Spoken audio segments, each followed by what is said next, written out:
Este mês de agosto se comemora o Dia Nacional de Saúde. No dia 8 foi o dia do combate ao colesterol, doutor Raimundo Reis.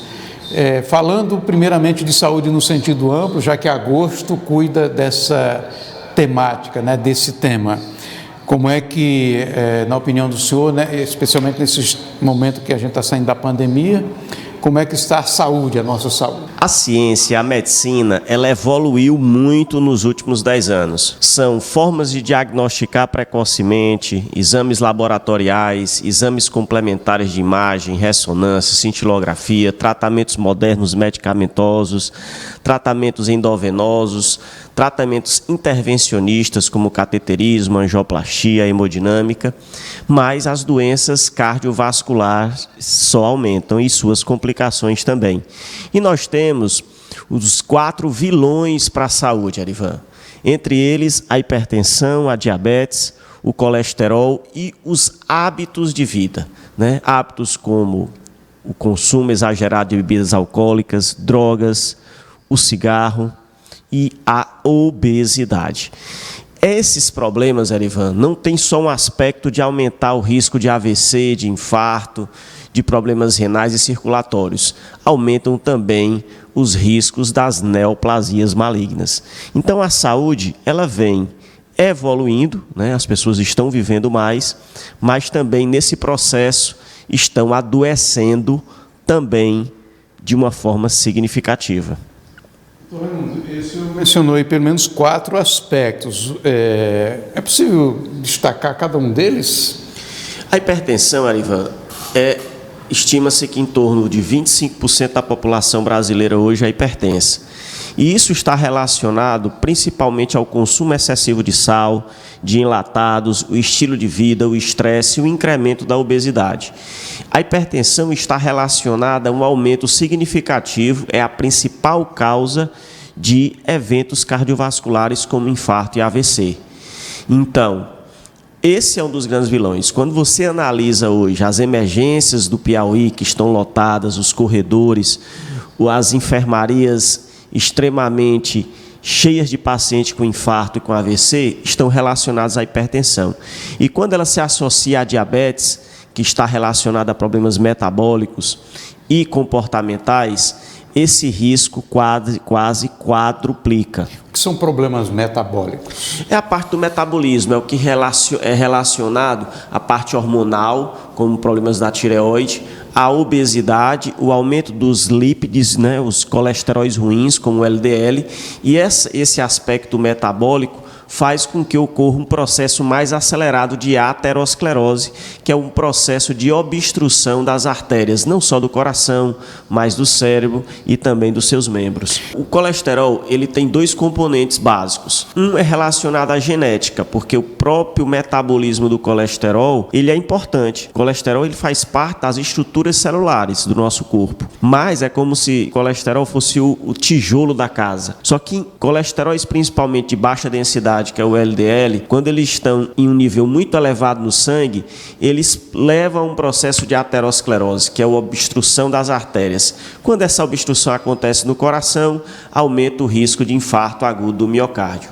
E essa parte que não é genética é comportamental. A gente já sabe que comidas enlatados, pacientes que comem comidas, gorduras mal processadas, de alimentos industrializados, de conserva, de excesso de calorias, aumenta o índice desses colesteróis, principalmente o LDL e o triglicerídeos. E a isso está realmente relacionado ao aumento das doenças cardiovasculares. A Sociedade Brasileira de Cardiologia tem destacado muito este mês essa história do colesterol, doutor Raimundo Reis. Essas campanhas, elas têm produzido resultado positivo? Como é que o senhor avalia? Sim, Arivan, porque um dos grandes desafios da Sociedade Brasileira de Cardiologia é fazer o diagnóstico precoce desse problema tão grave, tão crítico, que é o problema do colesterol. Então, recomenda-se que após os 20 anos, você já faça uma coleta laboratorial e detectar os níveis de colesterol, porque existem fatores genéticos que, infelizmente, eles não respondem aos tratamentos só com a dieta e atividade física, Quer dizer, pessoas que têm um colesterol elevado só vão atingir as metas de proteção cardiovascular quando tomam os medicamentos. Existem sinais que funcionam como alerta para as pessoas em relação a essa questão do colesterol, digamos, em descompasso? Sim, Arivan. Infelizmente, o colesterol elevado, ele é uma doença assintomática. Então, alguns sinais clínicos, como a presença de xantomas, que são manchas perioculares, né, ao lado dos olhos, são manchas de colesterol, e também nos tornozelos, isso pode acontecer como um sinal clínico precoce. Mas, infelizmente, o colesterol elevado a gente só vê quando ele complica, traz um processo realmente de obstrução. Quando isso acontece no coração, é o infarto. Quando isso acontece no cérebro, é o AVC. Quando acontece nos membros inferiores, nas pernas, isso é a famosa doença arterial coronariana, doença arterial obstrutiva periférica, levando aos sintomas de dor ao caminhar. Então, esses são os sintomas mais frequentes. Trombos, tem alguma coisa a ver com colesterol? Não? Sim, Arivan, isso é uma excelente pergunta, porque existe um processo, quando o colesterol está em níveis elevados, ele faz com que algumas placas sejam localizadas em pontos estratégicos do nosso corpo, como no coração, no cérebro e nos membros inferiores. Essas placas, elas podem se instabilizar.